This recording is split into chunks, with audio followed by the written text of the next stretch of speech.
ETM Hotep Rennie Sean, welcome in peace. My name is Sean. I'd like to thank everybody for tuning to the Master Warrior Clan YouTube channel. Please like the show, share the show, tell a friend, tell a friend. We're live. I appreciate everybody that's tapped in at this present moment. So first thing first, the reason that we're actually here today is because I had a comment response from what's the brother name? I don't want to mess it up. Hold up. Boom. From Dominique Joseph. He's in the UK. He basically was like, yeah, hold on, let me pull it up because I need to elaborate on it just to show people how we got here, and then we can build. But I know it's early, so there's a lot of people that's probably going to come in a little behind, and I don't want to repeat myself. And normally when I go on streams, I have to keep going over and over and over and over and over. So I'm trying to give people an opportunity to wipe their eyes and tap into this information. So on the screen you will have I posted the video in the Armor Ra Squad, and this brother responded. And I do believe in the video, you know what I'm saying, even though I admit that I couldn't find the actual study. I knew someone out there would probably have access to the study or get access to the study, right? Um, I did see a Twitter thing come up, but I really don't like to go to Twitter to resort to Twitter for any information. But there was a hell of a point that the brother made, and I acknowledged his point. And that's the reason for today's video. This ain't about nobody else. This is pretty much information that comes from uh, this brother. So he comments under my video. Van Sertima did give the source for Andrew Wierciński's study. I think he may have misunderstood what I was saying in regard to uh, the actual source for the study. The problem is that in Van Sertima's initial work, he did not have any sources to anything. Anyway, I looked for this, and I think he saw me looking for this live. However, he um he knew where it would be, or he looked and found, I don't know. I just know he got access to it. But here's what he says. All you had to do was find the study. Whether you agree with Wierciński or not, you could have at least found and read his paper instead of just taking the word of Peter Van Rossum. So here's the problem. I just didn't take the word of Peter Van Rossum, right? Because there's other arguments inside of this whole other argument. However, I understand what he's saying right here. And this is why I'm live and I'm talking, because if I was just typing back and forth, you could misunderstand me very easily and assume that I'm being argumentative when I'm not. However, he says, not that I support Van Sertima or Winters in their claims, but reading and examining both positions to reach a conclusion is the proper method. All you have done is now allow Winters to claim you have confirmation bias by only using one source that suits your position. And then this link gives a few pages to Andrew Wierciński's study. So the report is out there somewhere to read.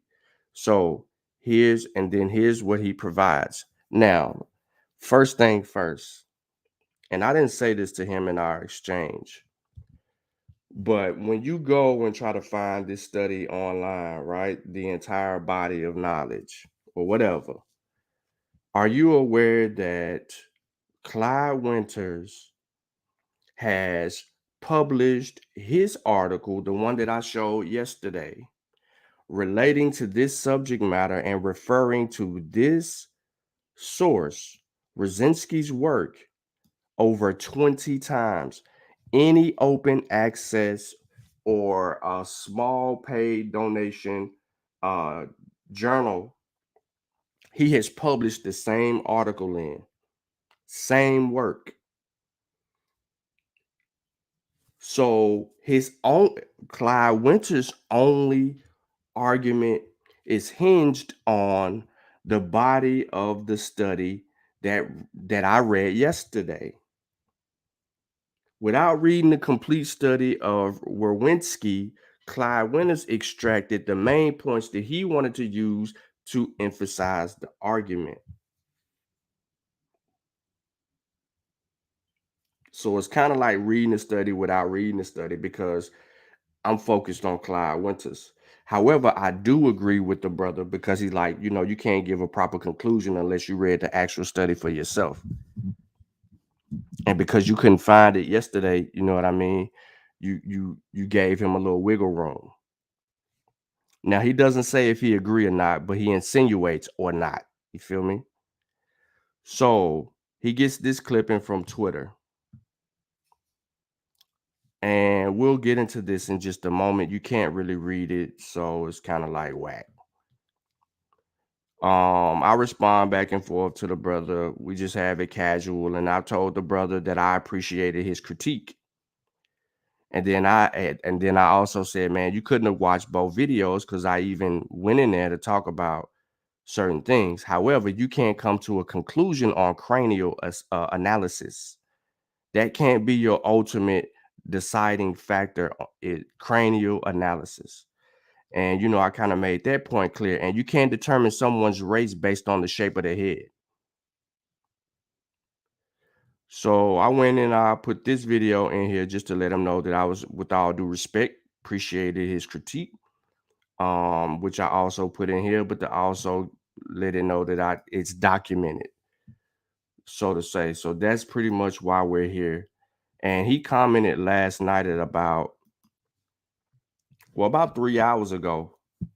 And I read it, and we had our little conversation or whatnot at that point. So what I'm going to do is get into the bill, but on the flip side, I got to turn up and let y'all know who we are. That's pretty much it. And then on the other side of this intro, we're going to get directly into the homework. So please like the show, share the show, tell a friend, tell a friend. We're live.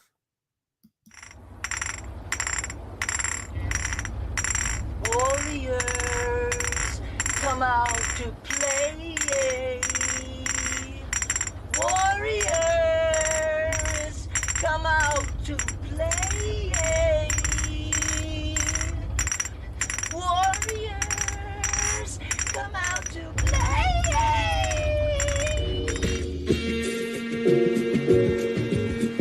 In Africa, I had a reason to be born there. So we have a God. We have our gods, and we have our mode of worship.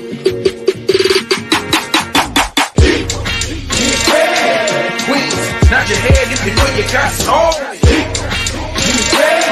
Women, snap your fingers, let your hair wrap roll. Come on. Kings, got us good like we ain't trap brown.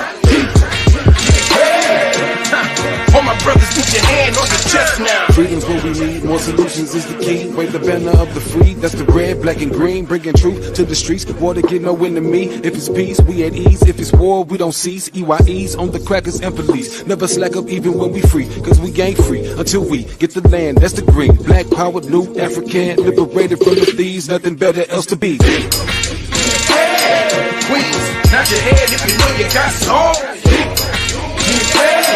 Women, snap your fingers, let your hair wrap roll. Come on. Kings, got us good like we ain't trap brown. All my brothers, put your hand on the chest now. Give me stimulated cause I'm liberated. Rock me Africa medallion in the middle of the clan. Situation freedom come, drum playing by the river. I deliver for my people, it's the sequel of revenge. My friends get ready, every neat shell, valve, every tone shell, tail on the mountain I reveal. Throw the shells, pour light side up, dark wine up in my cup, pour it out and then I strut. Alafia, dear. Queens, nod your head if you know you got soul. Women, snap your fingers, let your hair wrap roll. Come on. Kings, got us glitter like we H-Rap Brown. All my brothers, put your hand on your chest now. When the African doesn't want to understand or participate in the reason why he was born, Queens, nod your head if you know you got soul. Women, snap your fingers, let your hair wrap roll. Come on. Kings, got us glitter like we H-Rap Brown. All my brothers, put your hand on your chest now. see, Africa has not been able to contribute its own knowledge to this universe. But we have knowledge in Africa. You understand? Yeah, of course. You see, so all these things need to be in the education system of the African countries.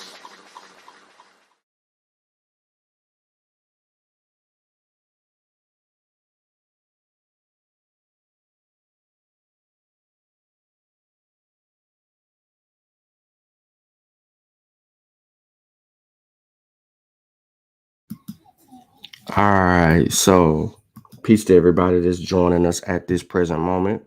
We are about to get into the actual bill. For those of you who missed what I said earlier, man, you might want to catch the replay, but we're going to take a look at Wierciński's study. This study is sourced by Clyde Winters and Van Sertima initially, but Clyde Winters wrote a paper and has been in arguments with other anthropologists in this regards. There's no other anthropologist that I can find that supports the work of Wierciński on the subject matter. However, his work was found by somebody on Twitter who screenshotted the images over and over. Also, um, also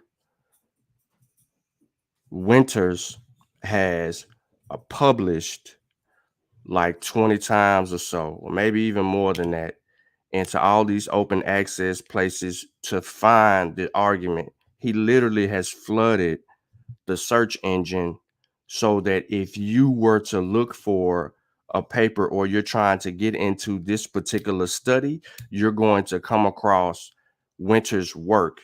And what's valuable here is that the focus is primarily on two table figures, table figure number 1 and table figure number 2. And the study that we know is hinged on 3 cranial assessments. So there's no difference in those assessments. It is known to us that this is literally the case. So to be scientific in our endeavors, we're not going to close the door or come to a conclusion without actually properly assessing the study. And that's the best way that we could do. So we don't want to give Winters any room to wiggle here. He hinges his whole entire archaeological side of his argument on this study, and so does Van Sertima. And you take that away, and the claim of bodies being in this place away, then they don't have any archaeological evidence to substantiate the case because they don't know who was there. They can't tell the genotype of a particular people based on the discovery of 3 cranial perspectives at all. So that's because I read the study already, but I want to kind of walk through it with people and get them to know. Now, my conclusion is not your conclusion. You can think critically. I'm not going to superimpose my perspective on anyone. This is a learning moment. And remember, over here, we use the critical thinking map, right? We analyze and then we evaluate. So let's get it. And there's two parts. So bear with me because we're going to read the two parts. And I just want to, give credence to it since I gave so much energy elsewhere. And then I'll follow up with some additional sources. Everything is in the description of the video, and you'll see where I'm going with that anyways. But I ain't got nothing but a little bit of time right now because I'm waiting on a store to open. I got to go to the post office, and that's how it's going down. All right. So can y'all see this?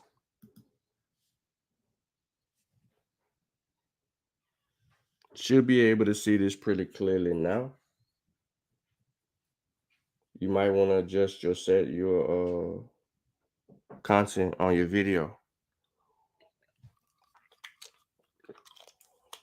Man, shout out to everybody that's up this morning. I see you, JP. Man, you've been up all night with us. Said squeeze them, Sean. We need some real historians out here. Facts. So here's the results of the individual taxonomy analysis. As it was mentioned above, see, we don't have the above. The individual diagnosis of racial affinities of particular crania have been established according to the procedure of the comparative morphological trend of Polish anthropological schools, which is based on the strictly individualistic concept of human races regardless of their populational descent. So within its very first opening sentence, this taxonomical analysis hinges on supposedly a comparative morphological trend of Polish anthropological school. Let's continue. Since the procedure has been many times discussed in detail, weighing and published, there is no necessity to describe it here. Also, the descriptions of a majority of the distinguished racial types will be published soon in the third volume of the proceedings of the XXXV111. You should know that is 8 interim. So the proceedings should be in the 38 interim. Congress of Americanists held in Stuttgart in 1968. We saw this already yesterday. The ultimate results of individual typing results from Table 9 were percentages of the individual races. Types are included. So-called typological compositions of the series. In spite of all the small number of diagnosed crania with particular series, some striking regularities clearly appear.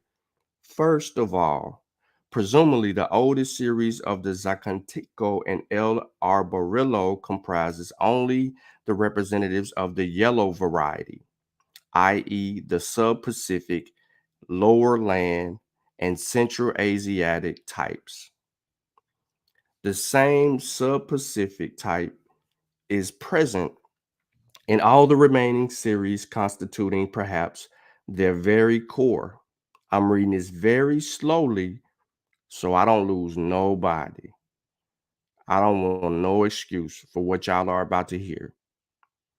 Then high percentages of the subanuid type appear within both Almacoid series from the Talco and Cerro de las Masas, Alban and Teotihuacan, I don't know how to pronounce them things, being lacking in the Yucatan Maya. Also, the presence of the aminoid element and its various derivations in these series must be emphasized.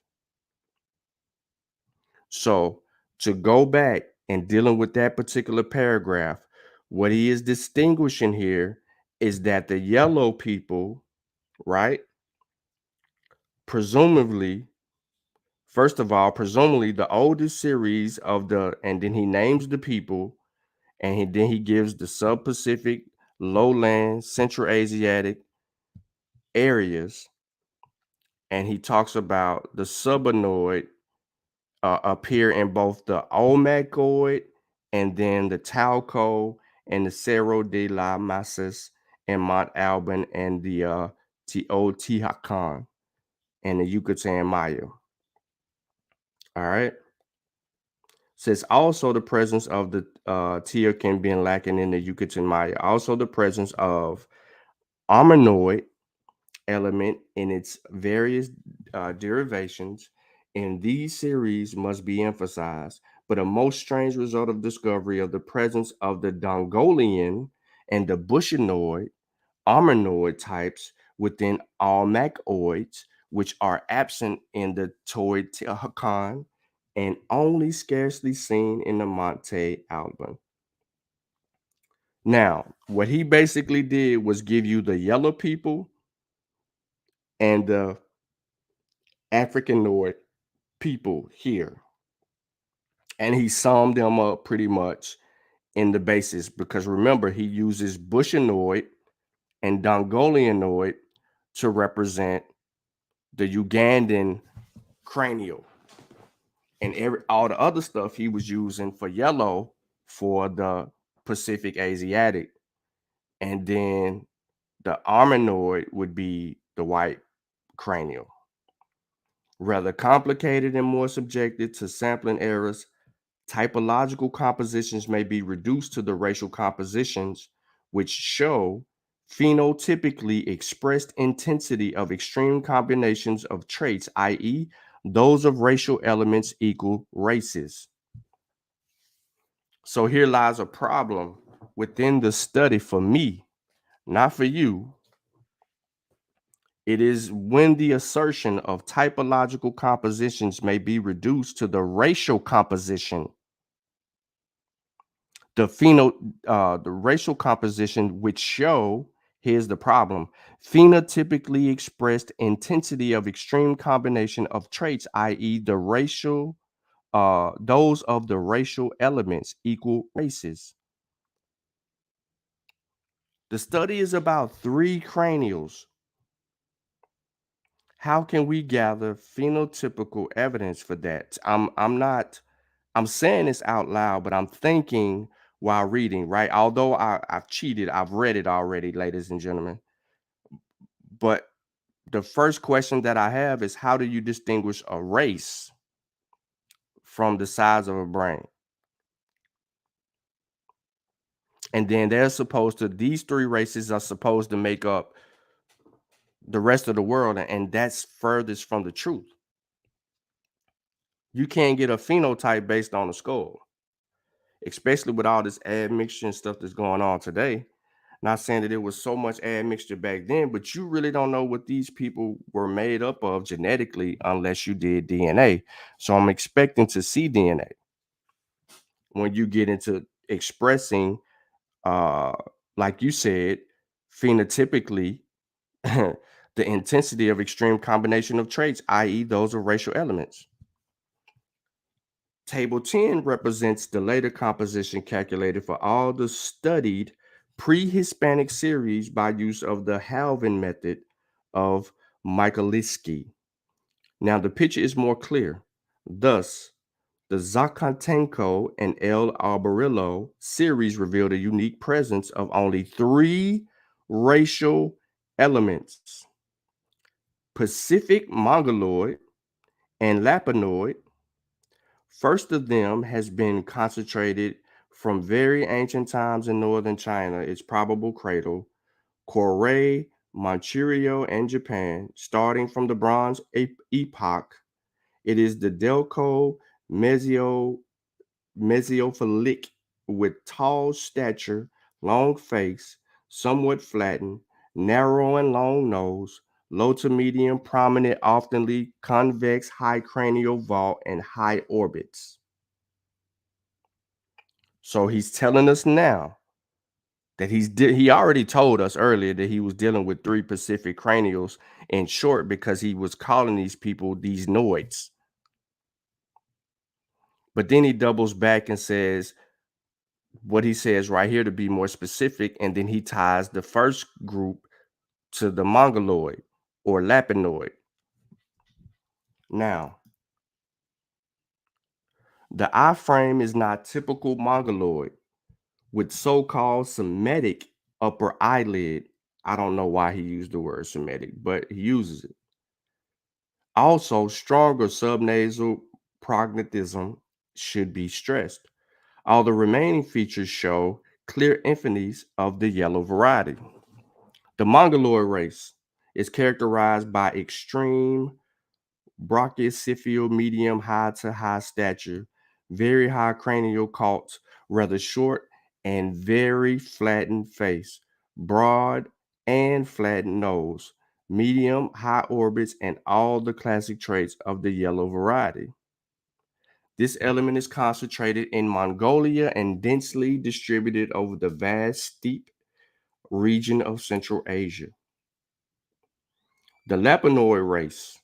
So we have the Mongoloid race. Now we got the Lapanoid race. Well known among the Lapps, has very wide distribution from mountainous regions of Europe through northern Eastern Europe, Siberia, then southwards it reaches through southern China, Indochina, and Indonesia.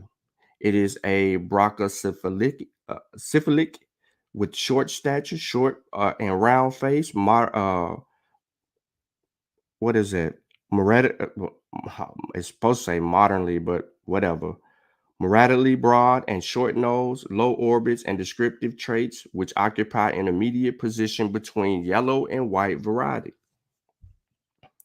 Then it comes to the question of the Anuoid race. So typical for Eno populations in Salcombe, Gilix, and the Paleoasiatic tribes of northern Siberia, perhaps the most ancient component of Japan. Probably it is the main element of the bird cells Amorian race. What? It belongs clearly to the white variety in all descriptive traits. The stature is low, face short, orbits low to medium high, nose very broad but flattened, rather primitive cranial relief, and there appears a slight tendency towards mesonactism, theism. Its presence within Mexican crania is undoubted and is evidence for Paleo-Indian period by Tipexpan man, which belongs to the subonoid type. Its most ancient appearance in Eastern Asia reveals certain crania from the upper cave in the Choi Katin. Makowski connects genealogically this race with the Berbers race, most typically component of the Dravidian Indian and Hamitic population. Since the Anuit race appears in all the studied pre-Hispanic series, with the exception of the series number 1, which is perhaps too small to reveal its admixture, it could be regarded as the component of the most archaic anthropolitical background. When you use this word admixture, you are assuming to receive DNA analysis, but that is not the case. The investigation of the present author on the living material, see Wierciński 1970, revealed clear, he sources himself here, ladies and gentlemen, revealed clear cognitions of the Inuit race with the, and I'm not discrediting him sourcing himself because he has to if he's referring to an earlier work, the Inuit race with the Otomangu stock of languages. However, not only a Inuit element went into the Paleo-Indian population, most probably there were also included Eastern Asiatic component, i.e. mentioned above, Pacific race and descending from Paleo-Arctic populations. The Arctic race of which admixtures could be discerned in Talco. This is typical component of the present day Eskimo groups, so exactly described by L. Orzinski. It is still doubtful whether some admixtures of the Lapanoid race were present, two among these archaic populations of big hunters since the known fossil finds are Delcho-Mesiocephalic. The very core of pre-classic populations in Mexico, There's that word again, pre-classic. In Mexico seems to be created by the Pacific Mongoloid and Lapinoid elements, which could indicate another migratory wave, more connected with Eastern Asia and indirectly with Central Asia. It should be noted that the Nahan living populations are related to shares of the Pacific Mongoloid components, while those of the Tatanak Mayan with the prevalence of the Lapinoids. He sources himself again, previous works, Wierciński 1970.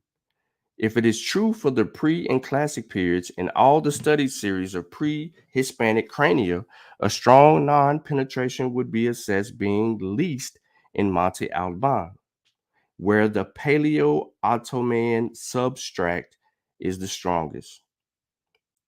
At the same time, the strongest amount of true brachycephalics appear logically within the Yucatan Mayan and the Zocoteno as El Albarillo. Then it comes to Mayanized Monte Alban. The Teotihuacan, in all respects, occupies intermediate positions with both Paleo, Ottoman, and Mayan structures, strongly influenced by the archaic Nuan one. Now what can be said about the Olmecoids from Talco and Cerro de la Masis? What's good, Juju? Yeah, the terms are problematic. Absolutely, because when you go and look at other works, especially trying to explain people, man, these it's kind of crazy. Anyway, both these series are clearly distinguished by the presence of two very strange patterns of traits, i.e., those of the black variety and the brachiocephalitic white component. They were already seriously suspected in the cranioscopic analysis based on the capital P position indices.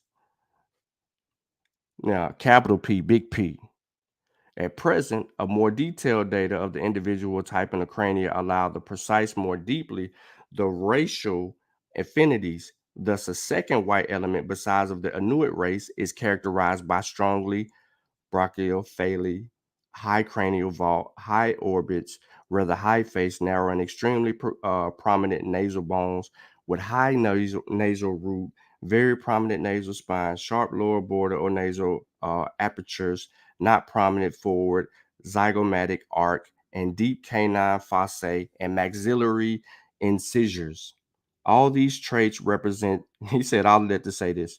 All these traits represent specific patterns of the Armenoid race, with the exception of the tendency towards the mesionophism. The black variety pattern seems to correspond mainly to the equatorial X race, which is concentrated now in Western Africa. Y'all get that? The equatorial X race. So if you're dealing with the equatorial portion of this, the equator doesn't go directly to just West Africa. The equator spreads across the entire earth. And this is where the skin map becomes an emphasis here. It is characterized by a high stature and athletic body build, mesocephaly, rather lower cranial vault, long face, very broad nose, medium high orbits. All the remaining features represent classically the black variety. The pre-Hispanic crania, which show affinities to this element, reveal very flat nasal bones of rectangular form, strong prognathism, medium deep canine fossae and maxillary incisors, delicate cranial relief, and non-prominent zygomatic arcs. In the two crania that the Talco could be discerned also the traits of the Bushinoid race, which is distinguished by very low orbits, low cranial vault, and platycephaly, not speaking about other features well known in taxonomy. This finding would agree well with Stetiophagus female figurine with clear negroid traits.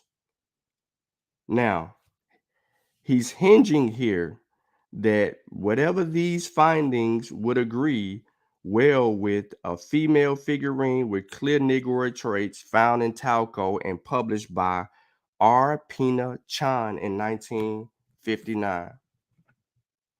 So, real quick, anybody that's paying attention, this is where you go to to Google.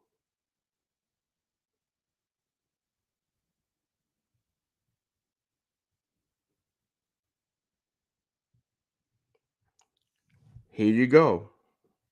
You go to Google and you type in female figurine with clear. Nah, you ain't got to do all of that. Go to female figurine published, and then you put the author's name, published by R. Pina Chan, and make sure you put the date, 1959, and see if you get a hit on this figurine. So what I want to do for the people is I want to do this live, and then I'm going to come back and read the rest of the article, because I want y'all to see this figurine.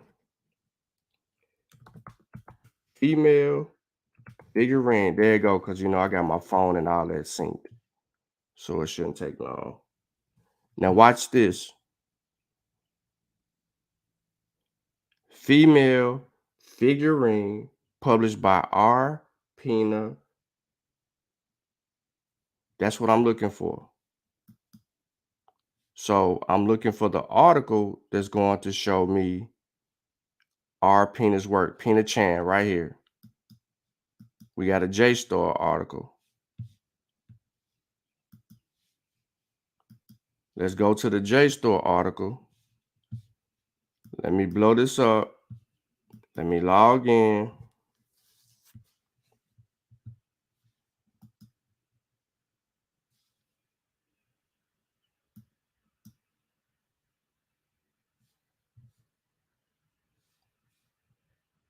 Let me read online.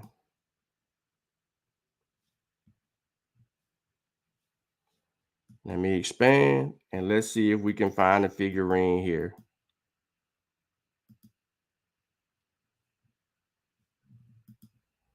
I'm just looking for the figurine here. Okay, so let's see if these are the figurines. Yes, these are the figurines right here. Here's the figurines. If you don't believe me, look at the description below. I'm making it bigger. It says figures. An Aho or Senor Supremo. Pina Chan, but this says 1998. There's Pina Chan in here. Come down below.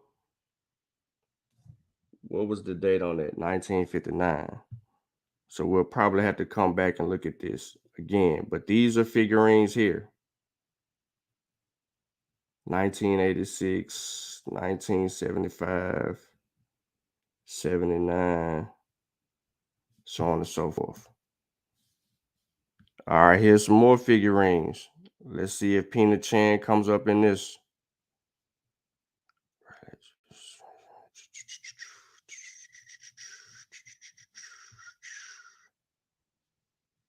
I don't see her name. Not on that one. But let me go back real quick.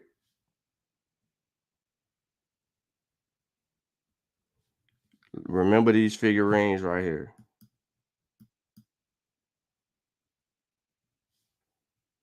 All right, let's look and see if we got Chan on here again.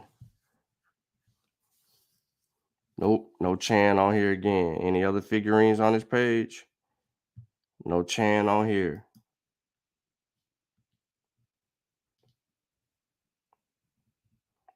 No Chan on here.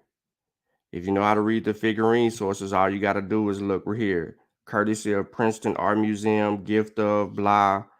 then it gives a date, and then it says captive, then it gives this. Groth Kimball, 1960, page 27. If you know how to source the material properly, then you know how to find the names quickly. I have a direct habit of knowing how to get to that stuff because the way that I source it. Shout out to Asar.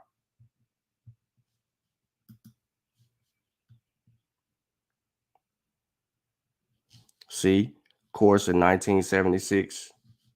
Just let you know that's what I'm looking at. Because I don't want anybody to think that how the hell you seeing this or that. That's how I do it.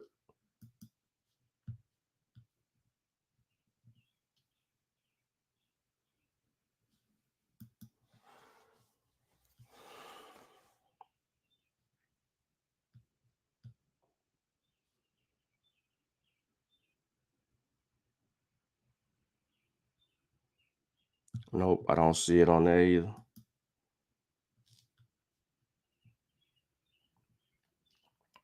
But I want y'all to see these figurines because he says these findings are supposed to be a great indicator of a Negroid person.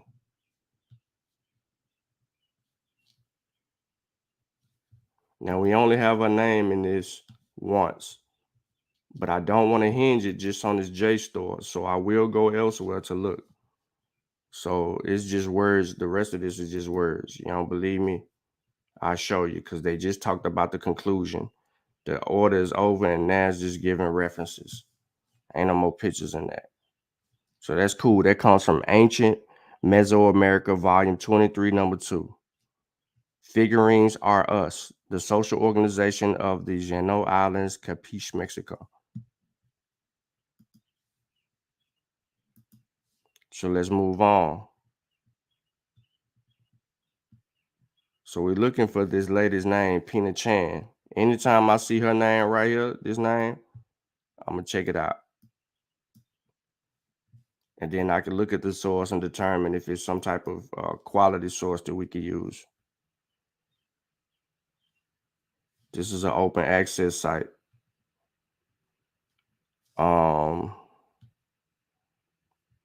Let's see if he got any figurines that he could refer us to, because that's what we're looking for.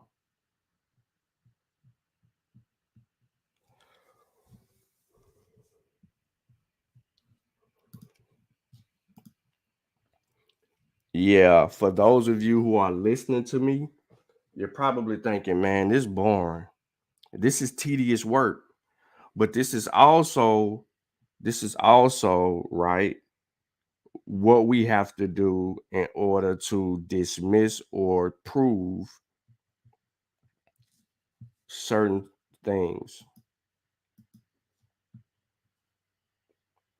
And most people don't do this work, and therefore they microwave certain things, and then they come to faulty conclusions based on the premises of all of this other stuff. But I really need to show y'all the figurines. I mean, I have images, and these images look like other images, but I just want to make sure that I ain't missing nothing else.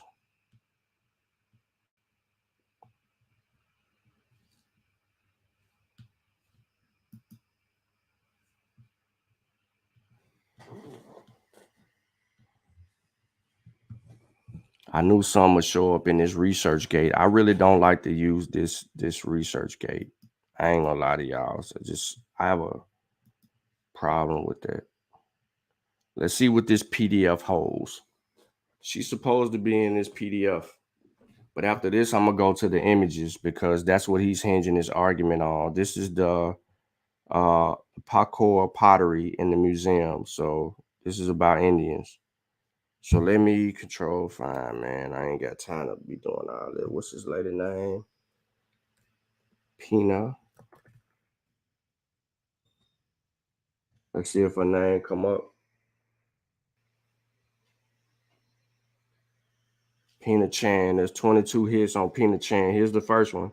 In 1995, the Mexican archaeologist.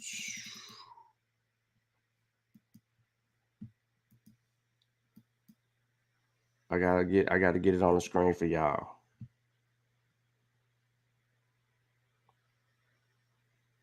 In 1995, the Mexican archaeologist Roman Pina Chan collected some material from the site, and his wife, Beatriz Barbara D. Pina Chan, carried out the excavation, which yielded a variety of material, largely of late pre-classic and early classic dates. So now y'all know why we're looking for Pina Chan. Now y'all know this. I know who we're looking for. All right. They extracted some late stuff. So we know that Wierciński didn't do this, but this person did. So now I got so much stuff open. My computer going slow, so I apologize. I'm about to cancel some of this stuff. There's a video probably trying to play somewhere.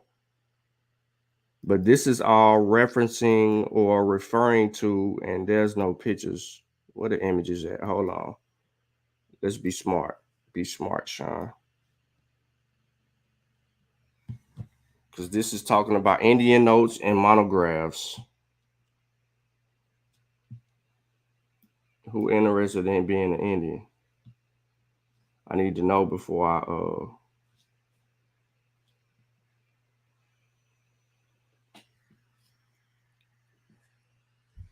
oh, this stuff hard right here.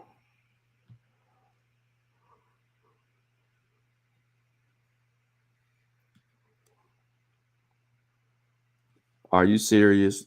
It's like 10 blank pages. All right. Plate 1, black, brown, blah, blah, blah, blah, blah. I'm looking for figurines. So that's pretty much what I'm trying to get out of here. And this is just a list of plates. I mean, stuff, bowls and stuff. I'm looking for figurines. Flat bowls, short trims, artisans, decoration, miscellaneous. Clay figurines, plates A through J. So let's go to probably the back of the book and find the clay figurines.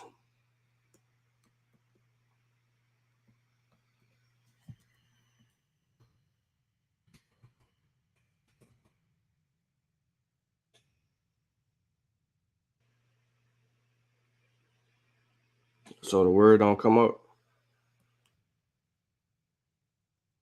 In the book, it should have came up.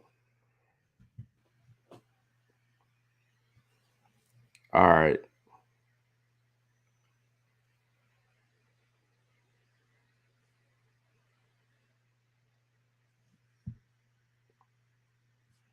What's slowing my computer down? I got one of the best computers out there, bro.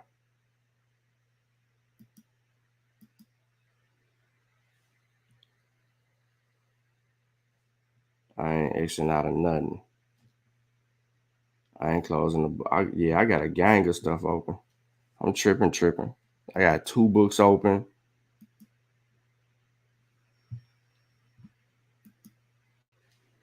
Okay, so here we have a figurine. And once my computer catches up, we can get to it. Did this mug take me all the way back? It sure did. All right, cool. That's no problem.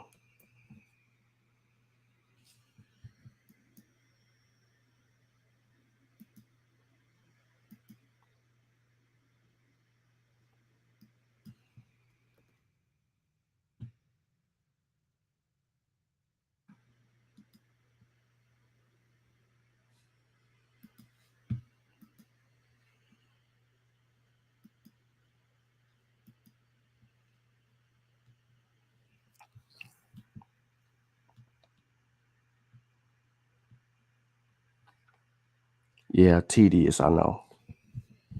But this is why I ain't looking at the pottery descriptions. And as y'all can see, this mug is slow as molasses. That's pottery.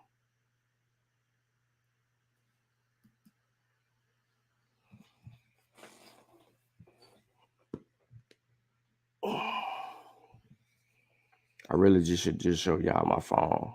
Get it over with. But that ain't how we rolling.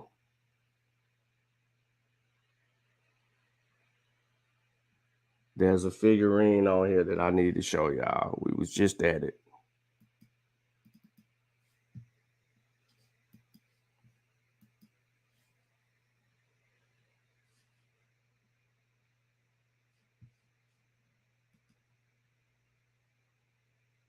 Boom. I'm moving too much. I'm doing too much. All right. So these figurines right here, even the one that I just showed, are supposed to be what he said. So there's a gang of them. Starting on page 92.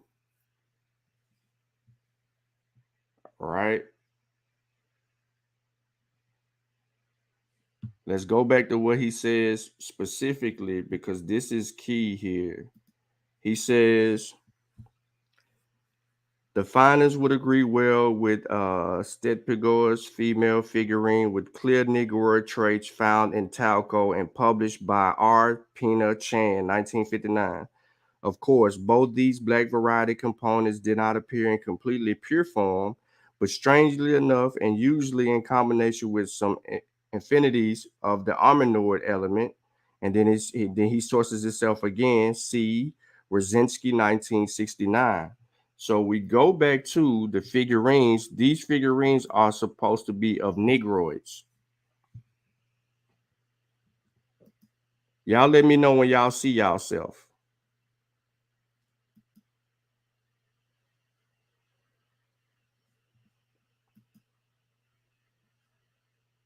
Let me know when y'all see yourself in these figurines.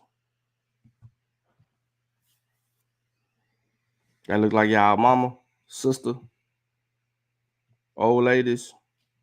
Come on, man. Does this look like y'all? What up, Sin?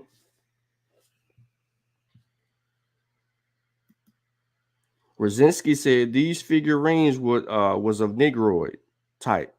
That's what he said. Y'all heard me when I read it.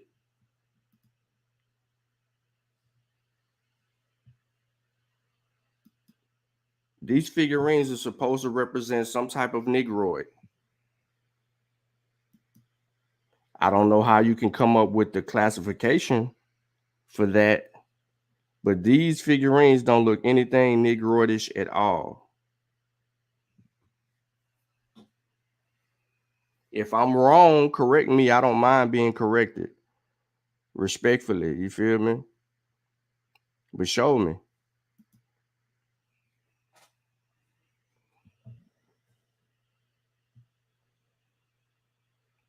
Is this a black woman?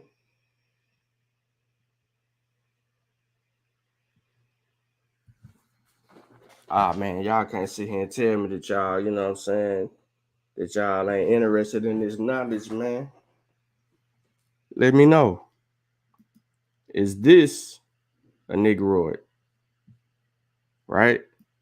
Now remember, I'm pulling from where he's saying, I'm using his source, who he refers to, and he says that the female figurine with clear Negroid traits found in talco and published by R. Pina Chan. I bet you this mug don't tell you that these people are Negroid.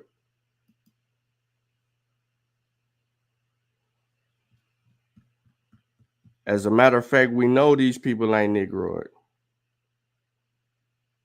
The name of the book gives us a clear indication of that when we dealt with the book, when we came on here, clicking on the book. It says it right there. Telapacoya pottery in the museum collection. So this is a publication of Pina's work. Let's go to somewhere else then. Okay, that ain't good enough. Let's go somewhere else.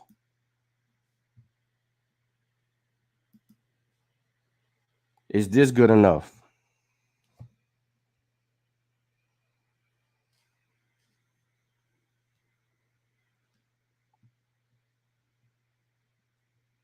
Let's see if we can find some images in this. If we can find some images in this, then we can deal with it. But so far, I ain't seeing nothing. And this coming up better than that museum book that I just had on the screen. And this mug got 500 pages in it, bro. We ain't find no damn pictures in there. Let me get the hell up off. Oh, just when I was about to give up. Going into the back of the book. It's funny how they got all the pictures in the back. But let's see. Let's see if we can find Negroes in this. And I'm going to be quick on these because I'm going to go boom, boom, boom, boom, boom.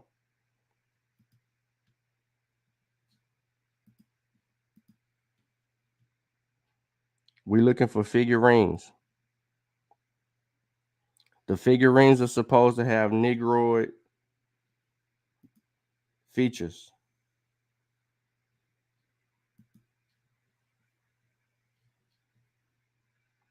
They're supposed to be Negroidic.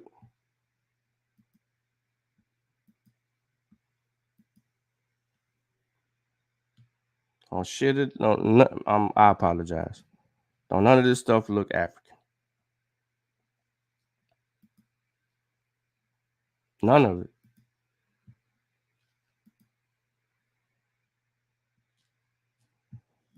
Figurines. I guess this the Negroids right here. These two.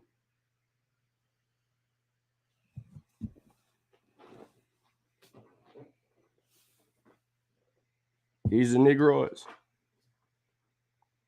Referring to. I don't know how you determine that these is black people right here. Let's go to these figurines. Do these people look Negroid? Y'all know what they're referring to when they say Negroid. Don't play the what is, you know what I mean? Don't play the game. You know what they're referring to. Do these people look like you?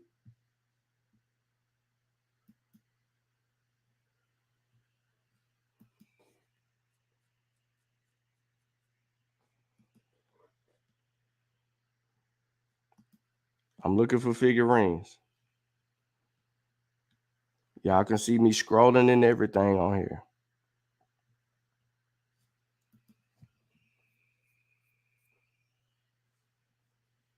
Are these, I guess these two people is Negroids, huh? This is Negro too. Playing what is that? Seashell. And then this is the great white man, I suppose.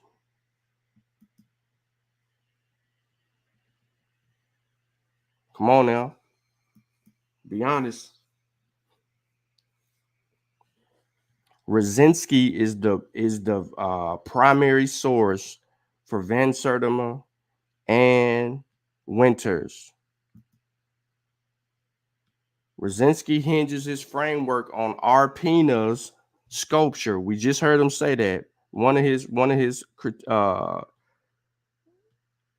recommendations.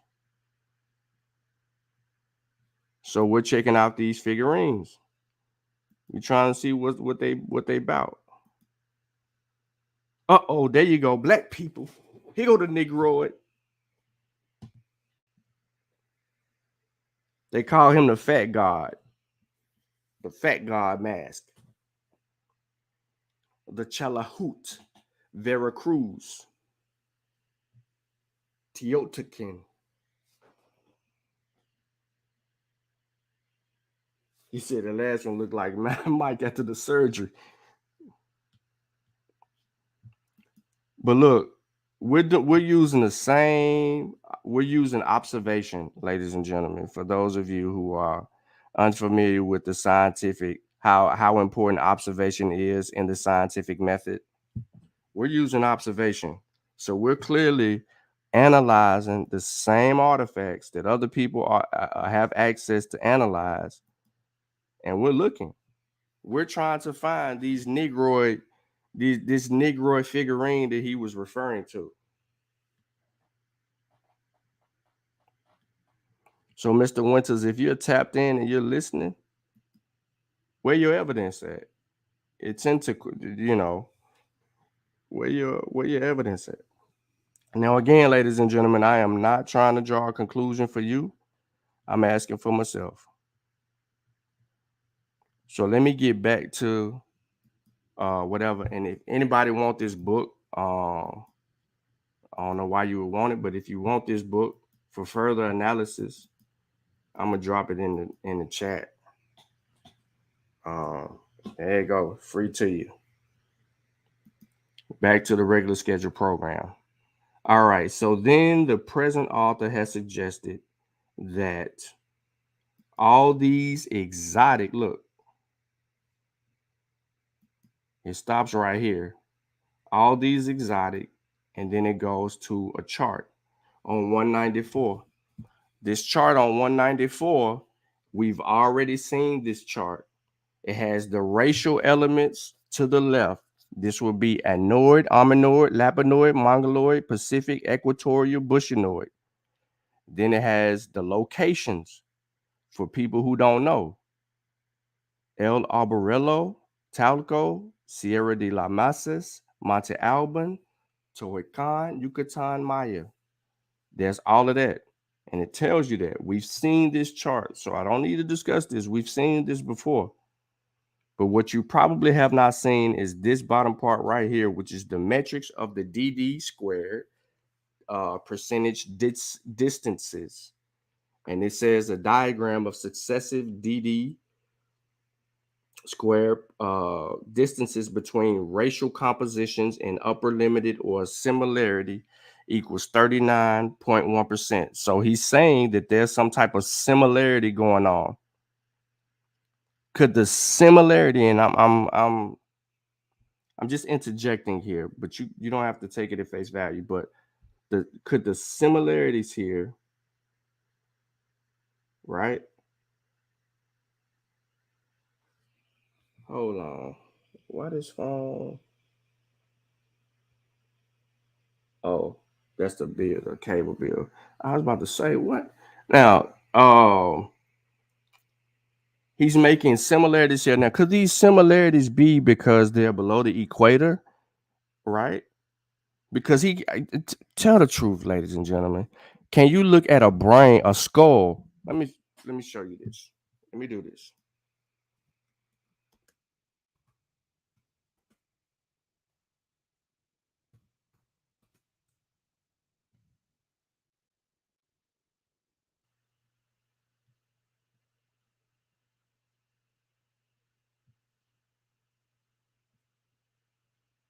Okay, now I know everybody can see my screen.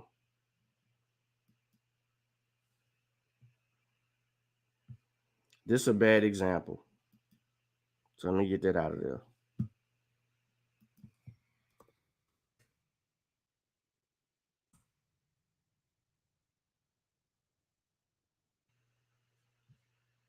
Look at this.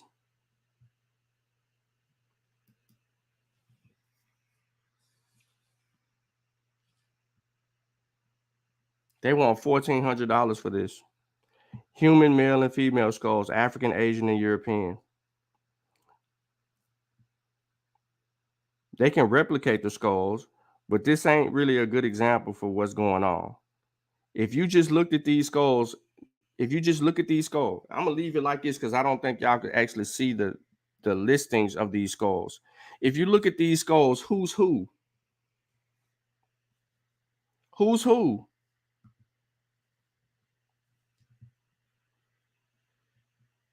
You can see now.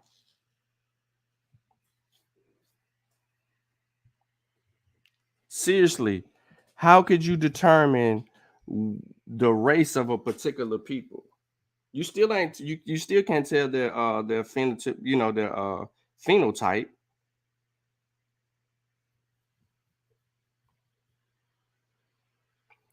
Look how crazy this is. At the top of female heads and at the bottom of male heads.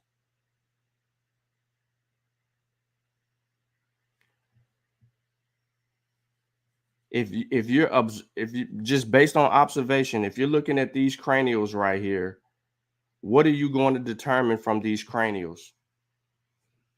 Look at the teeth.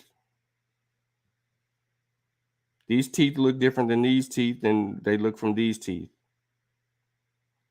The eye structure. The eye structures all look similar.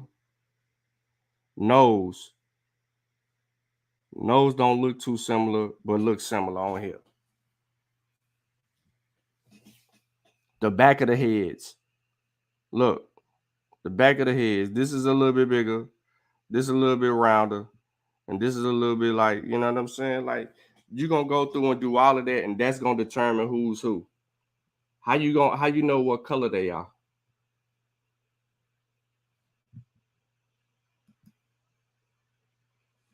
That's what we're talking about, because that's what he did in his study. But I'm not trying to superimpose anything.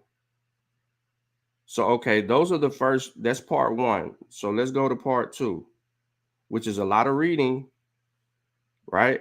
There's a lot of reading, but I cannot be biased. I have to read it. Even though we got the charts for the study and what he was referring to make their argument. Now, if you go back to what I had mentioned before, it continues right here, that in Mesoamerica components came jointly from outside. He indicated that the Afro-Iberian area of the megalithic cultures, like for instance, Los Morales, as a possible source of the transatlantic migrants.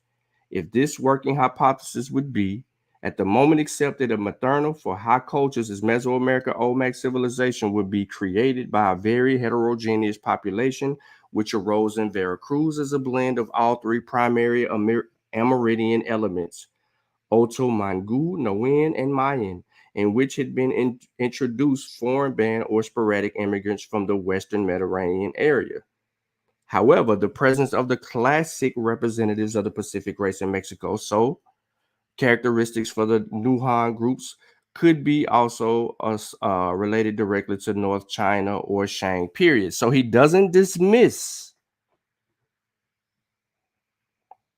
In this case, besides of the native Pacific descendings from the older continental migrations, a new trans-Pacific migration would be accepted. Unfortunately, it is impossible. Then he dismisses it. He dismisses a migration from the trans-Pacific area. He says, unfortunately, it is impossible at present to verify this hypothesis since the time racial elements must be taken into account in both cases. Perhaps a verification will come from the cultural data. Okay, so let's deal with the cultural data. In any case, the presence of black variety components most probable should not be regarded as merely the products of natural polymorphism of Amerindian populations promoted by the actions of natural selection working in tropical environment. Such an explanation would necessarily demand high shares of Negroid patterns in Brazil and Guyana, what has not been proved as yet. Also, if so why in the lowland Mayan equatorial admixture almost disappears while it strongly represents the talco from the dry valley of Mexico? The Negroid admixture shows two of the tendencies towards disappearing of the classical period, and it is evidenced by Ciro de la Masas. However, it is worthy of mention here that it included in the Monte Alban series, mainly in its Montenegro subsample data of Monte Alban. This finding clearly joins Monte Alban population for Olmecoids. The same way be said about the highest incident of Armenoids in Monte Alban. Returning back to the question of the Negroid patterns, someone may advance a hypothesis of an East Asiatic, Southeast Asiatic derivation. However, the investigations of Neolithic and Shang series from northern China carried out by Davison Black, or lastly by Yin Yin, did not discern any Negroids there. The same should be stated for Japan on the Jamoy period. The supposed by 4 trans-Pacific migrations of Ecuador, which created Valdivia culture, also includes only information about Asiatic brachiocephals. So there remains perhaps only Indonesian as possibly a source of Negroid or even white patterns, as it was lastly suggested by Professor Bosch Gimpora in the private letter to present author. However, in the later case, it should be observed rather a relation to the Negroid element. But just in the talco, the Negroid crania did not show any correlation with lower stature or small size of the crania. Then he refers back to his work, C. Wierciński, 1968. At any rate, a joint presence of the Armenoid and equatorial constellation of traits typical for the Olmec populations in Mexico. For the sake of possible opponents of the Mediterranean derivation of Mexican Armenoids, the present author opposes yet another explanatory hypothesis. Namely, it is possible to imagine that the Armenoid constellations of traits could appear in Mexico covertly on the basis of resortant processes acting in the frame of subpacific type. The Lapinoid, Broxophelate, together with the Europeanoid I-frame and the morphology of maxilia had been recombined with a fraction of the Pacific race having more prominent narrow and convex nose together with Semitic upper eyelid. This process of creation of new paleogenetic block could occur somewhere in a dry and mountainous area of northern Mexico, which would demand adaptationally well-profiled noses and faces. Perhaps similar process should occur as well as in northern China, a classic meeting place for the Pacific and Lapinoid races, or among Andean Amerindians. However, while the Armenoid pattern did not disappear in the lowland Maya, all the mutual relationships between the racial compositions in investigative series of pre-Hispanic crania from Mexico represents a diagram of shortest DD distances. It shows a chain of interrelated populations from Santico El Albarillo is related to the Yucatan Maya, and these with the Teotihuacan. The later series is joined closely with the Monte Alban, which successively passes into the last group formed by the Olmec-oid series from Talco and to, you know the words, Cerro de la Masas. Thus, it was received picture only slightly different from the previous diagrams based on the average populational types expressed in the cranioscopic facial traits. Finally, present author made comparisons of raciological descriptions of the pieces of Olmec and Mayan Toltec art with the racial types distinguished on the basis of the craniological analysis. The results were striking. It appeared that the exception of the Arnoid and the Arctic derivations, the remaining racial types found their strict correspondence of full and bas reliefs as well as among figurines. He used figurines also. These figurines was Negroid, he said. This regards not only the sub-Pacific, lowland Pacific, and other representatives of the yellow variety, but also and especially the Armenoids and the equatorials. However, the later analysis will be published in a detailed way in a separate publication.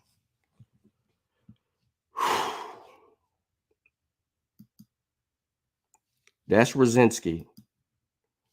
Now, ladies and gentlemen, after reading all of that,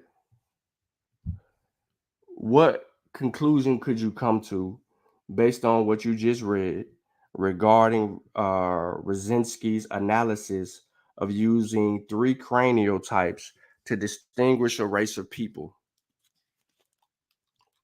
And then he used figurines, and I took y'all to the figurines.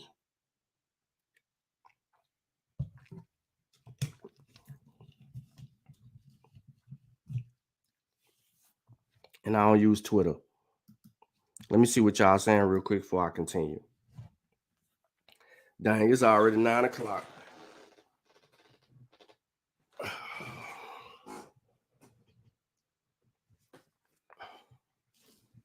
I had to yawn. And then what up, Charles? You late, bro. I done did a whole hour and 16 minutes, bro.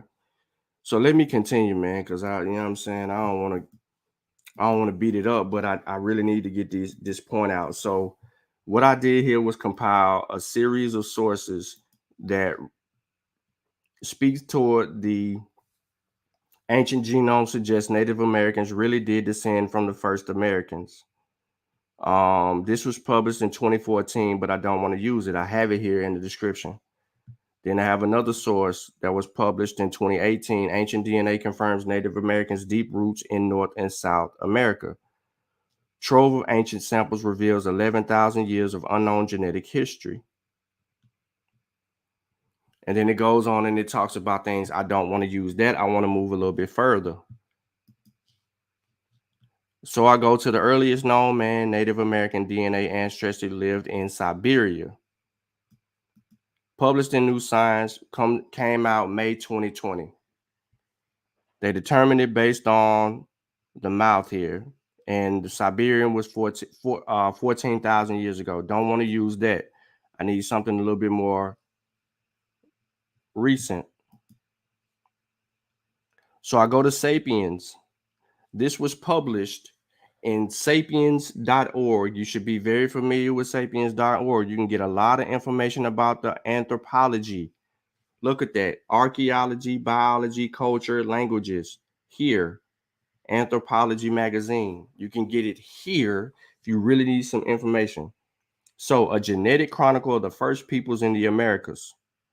In a new book, an anthropological geneticist writes a 36,000 year history of how and why ancient people migrated into North and South America and made the continents their home. The name of the excerpt comes from The Origin, a Genetic History of the Americas. Hold on one second. Let me try to do something for everybody.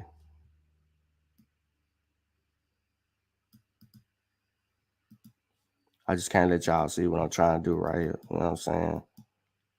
I got to block that from my haters. Watch this. Watch this. Origin, a Genetic History of the Americas by Jennifer Raff.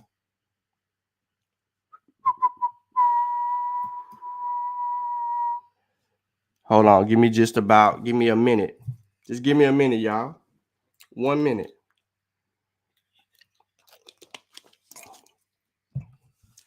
Okay.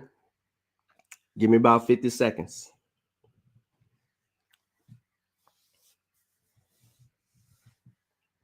Charles said he gonna go back. All right, give me about 40 seconds.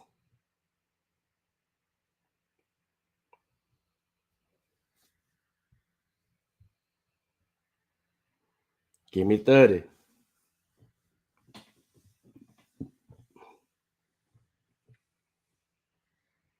30 seconds.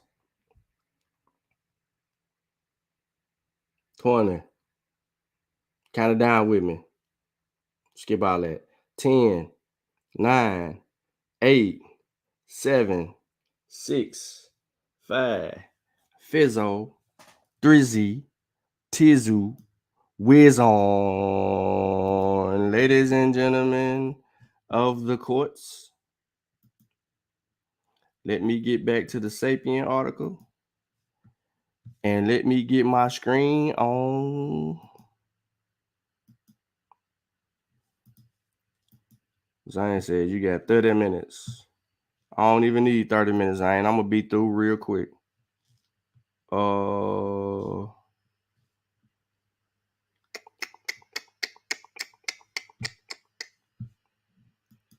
up.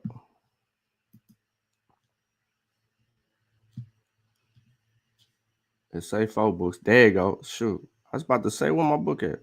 It fell. It's still trying to load.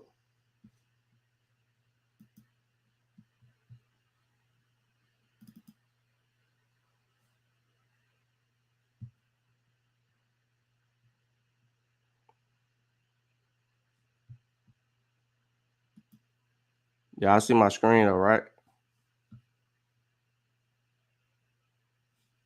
You see my screen, right? This the book. Origin, a Genetic History of the Americas.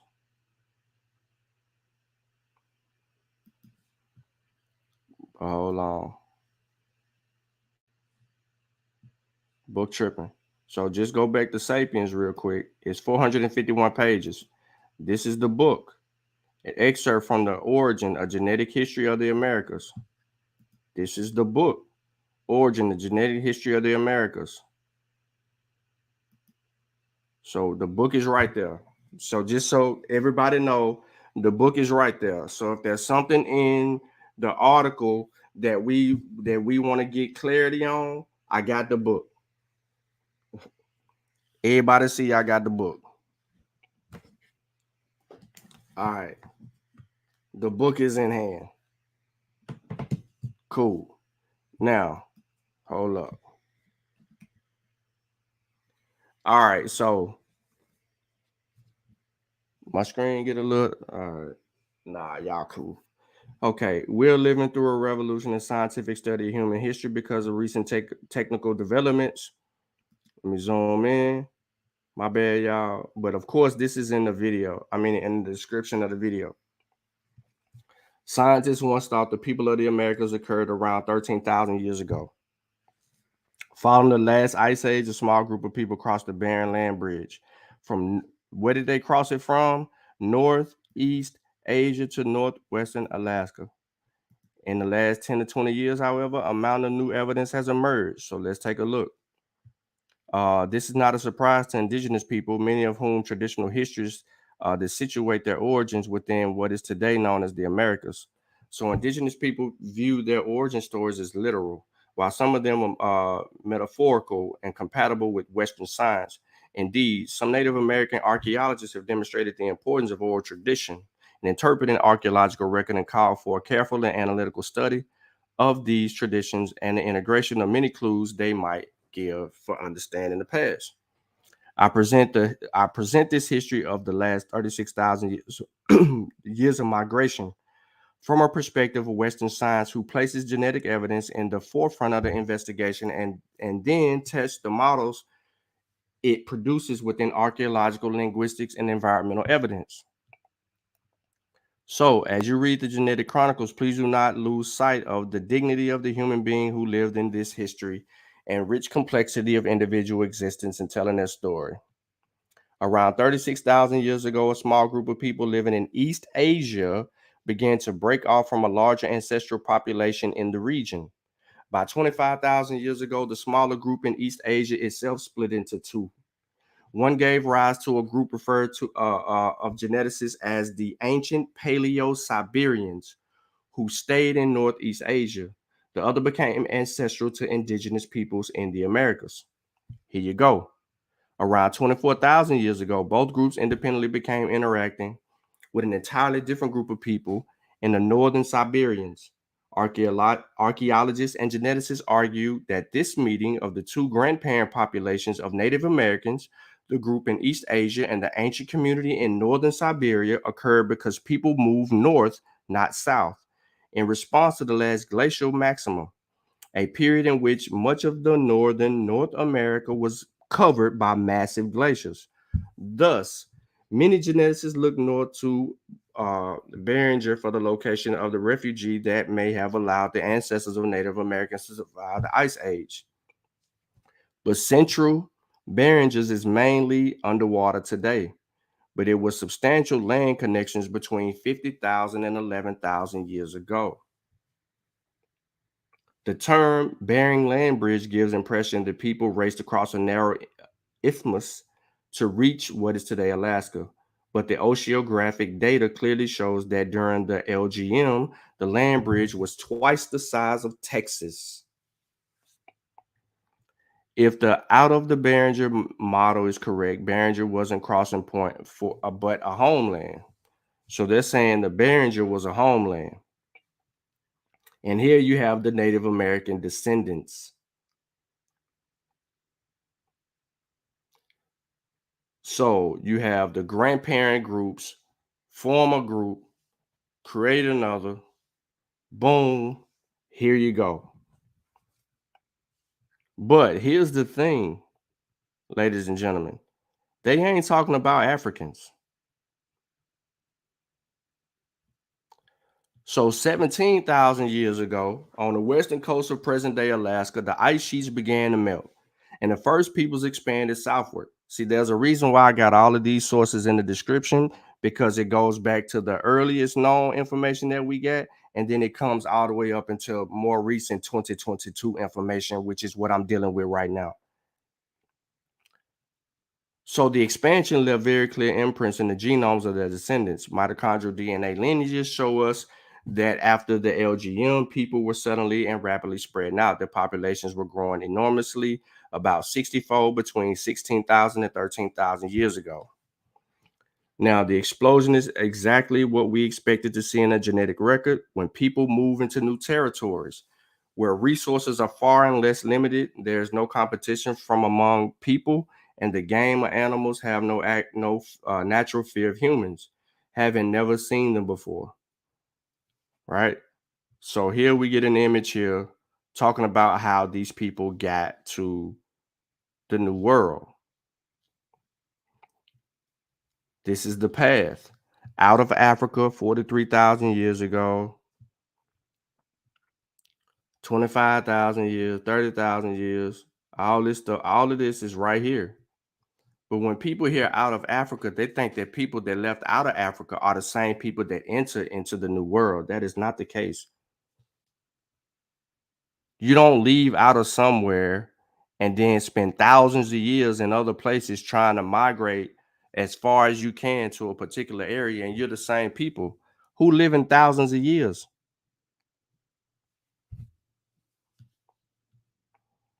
The descendants found new lands beyond their wildest expectations on the continent, possibly devoid of people, lands to which quickly adapted and developed it into theirs. So, in what is today South Central Montana 12,000 years ago, a child died. This is why I'm skipping. A child died. Now, based on the archaeological evidence, I imagine what happened at the Asnik site like this. Like all children, the 2-year-old boy was treasured by his people. To honor him, they buried him underneath a rock shelter with great care and love, sprinkling his body with red ochre. Everyone in the community contributed to the toolkit that he would take with him into the afterlife. Some placed carefully flake-finished tools, projectile points, knives, and scrapes, and hides. Others left a core that he would need to make new ones. His parents placed carved elk bone rods into the grave to mark his connection to their ancestors. This burial site was honored by the descendants for generations, who paid their respects to the boy every time they passed it. 2,000 years later, when another boy was suddenly taken from his family, they derived some comfort by burying him close to their ancient ancestor for protection. The graves of these two children was found in 1968 accidentally. Because they were found on a private land, their remains were not under the purview of the law that requires consultation and repatriation if requested with affiliated tribes.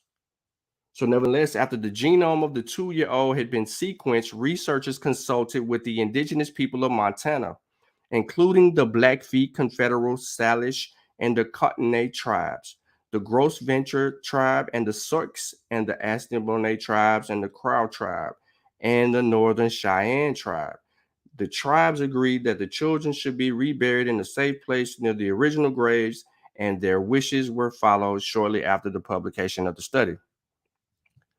The children that are referred to by archaeologists as Andzik 1 and Andzik 2.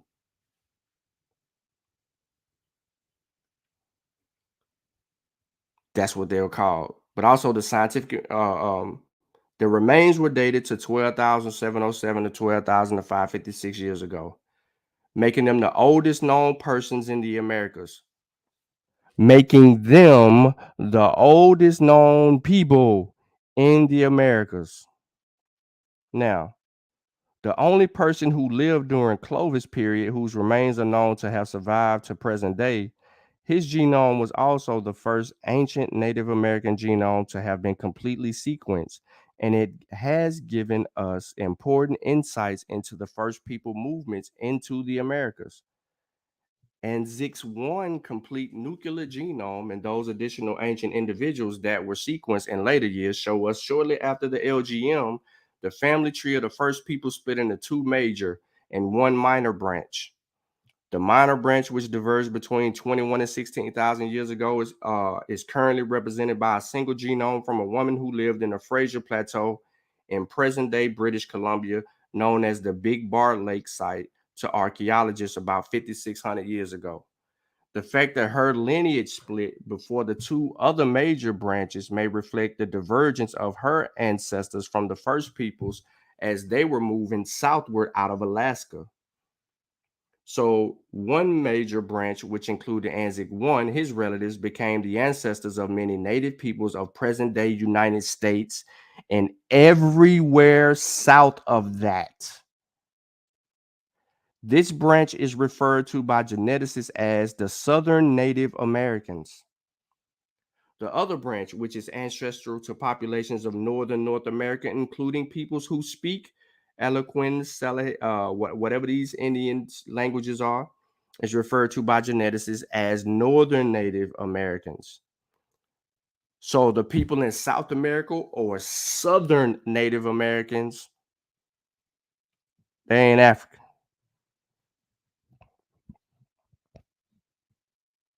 In short, I really don't have to read much more. Leave it to you, but I'm going to continue. So the split between the NNA and the SNA branches tells us a lot about initial people of the Americas. For one thing, most genetic evidence indicates the split took place south of the ice sheets because representatives of ancient Beringers are equally related to members of the NNA and the SNA. If those groups is split before they left Alaska, it's likely that one or both of the groups would have intermarried with ancient Beringers, resulting in ancient Beringers being more closely related to one branch or the other. We also see confirmation of this split and its timing from mitochondrial genomes of dogs, who would have been closely associated with human populations.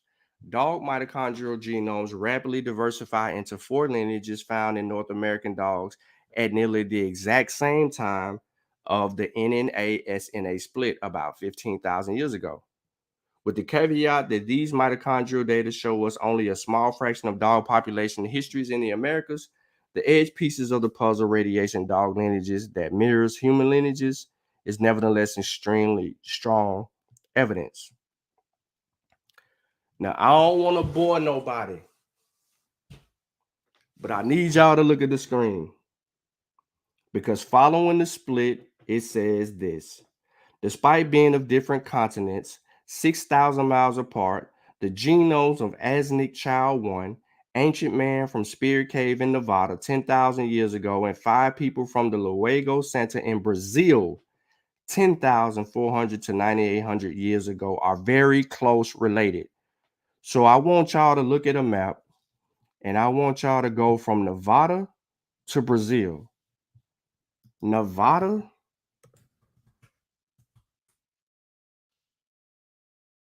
to Brazil. Look at this distance.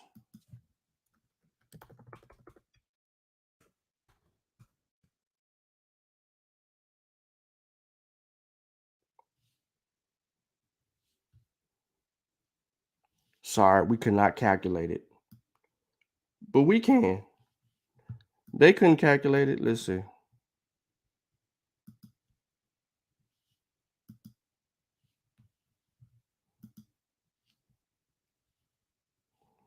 Okay, y'all don't want to calculate it. It's cool.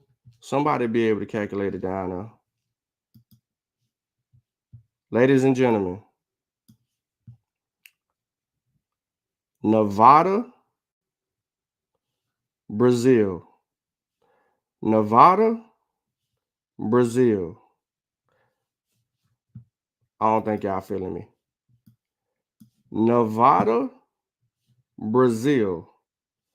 These people were the same between Nevada and Brazil. What's in between these people? All of this. The Olmecs and all of this. The same people. Let me continue, my niggas. Let me continue.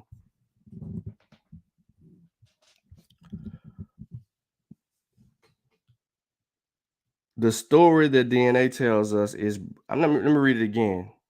Despite being on different continents, 6,000 miles apart, the genome of Asnik one child, an ancient man from the Spirit Cave in Nevada, and 5 people in Brazil, in the site of Brazil, are very close related to one another. Their story, their DNA tells us that between 15 to 13,000 years ago, the ancestors of people in Central and South America diverged from populations in North America. There are 2 pieces of evidence that strongly suggest that their moving southward was all along the coast rather than by inland routes. First, the coast was opened by 16,000 years ago, whereas the ice-free corridor between the 2 ice sheets probably wasn't a viable route until 12,000 years ago. Second, the pattern of population splits that the genomes reveal is so fast, nearly instantaneous, that the scientists who analyzed them linked the migration process as nearly jumping over large regions of landscape. This fit more closely with the southward migration by boat along the coast than with overland migration. By the time people go to South America and via the Isthmus of Panama, they may have expanded along both the east and the west coast. Here's your pattern, ladies and gentlemen. Let me zoom it up. Let me zoom it up. Beringer, Alaska, Canada, the Americas. And now you got these people. Look what a split is, ladies and gentlemen. Look where the split is. You got the same people going this way, the same people going this way. And then that split, you got them people coming this way, that part.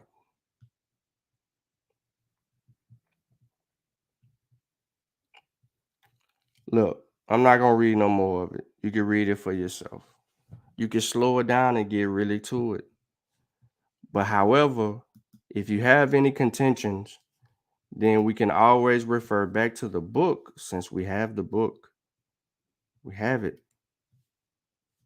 And all I got to do is just click and go.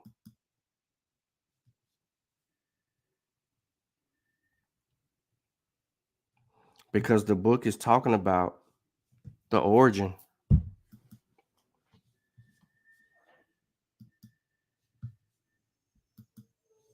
So I followed that up. This is kind of backwards, but this was a 2021 genetic infinity between coastal Pacific and Amazonian natives, evidenced by Australian ancestry. So I have a lot of this to basically say,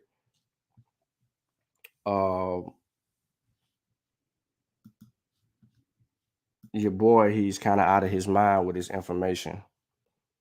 So I appreciate everybody that tapped in for an hour and 40 minutes regarding what was going on. But I just wanted to kind of shut the door on everything else. But I presented some DNA analysis and information that y'all can critique.